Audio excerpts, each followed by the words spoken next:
રાજકોટની મોટા માવા સેવા સહકારી મંડળીમાં ગેરરીતિના આક્ષેપથી ખળભળાટ મચી જવા પામ્યો છે. મંડળીના પૂર્વ પ્રમુખ ભરત શિંગાળાનો પ્રમુખ વિજય કોરાટ સામે આક્ષેપ. રાજકોટ એપીએમસીના વાઇસ ચેરમેન અને ભાજપ કિસાન મોરચાના મંત્રી વિજય કોરાટ સામે આરોપ લગાવાયા છે. વિજય કોરાટે સત્તાનો દુરુપયોગ કરીને પરિવારવાદ કર્યાનો આરોપ લગાવાયો. સગા સંબંધીને ડિરેક્ટર બનાવવા ભરત શિંગાળાએ હોદ્દા પરથી હટાવ્યાનો આરોપ છે. કેવાયસી માટે બેંકમાં જતા ઉપપ્રમુખને હોદ્દા પરથી હટાવાયા હોવાની જાણ છે તે થઈ હતી.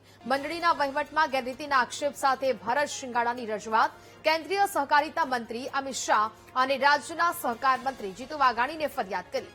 મોટા માવા સેવા સહકારી મંડળીનો વિવાદ દિલ્હી સુધી પહોંચ્યો છે, જ્યાં ભરત શિંગાળાએ કાયદાકીય લડતના સંકેત આપ્યા હોવાનું પણ સામે આવ્યું છે.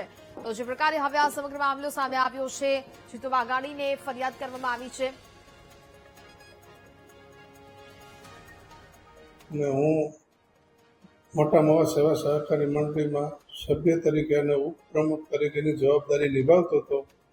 પરંતુ મને બેંકમાંથી કેવાયસી માટે જાણ થયેલ તો હું બેંકમાં ગયેલ તો ત્યારે મને એવું જાણવા મળેલ કે મને મંડળીમાંથી કાઢી નાખેલ છે.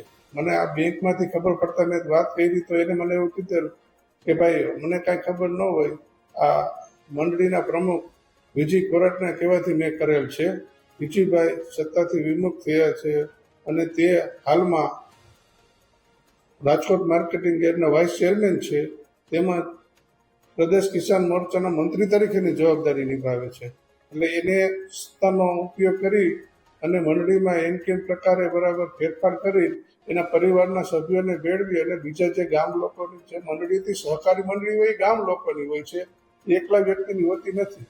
આની ફરિયાદ મેં સહકાર મંત્રી અમિતભાઈ શાહ તેમજ ગુજરાતના સહકાર મંત્રી જીતુભાઈ વાઘાણીને કરેલ છે.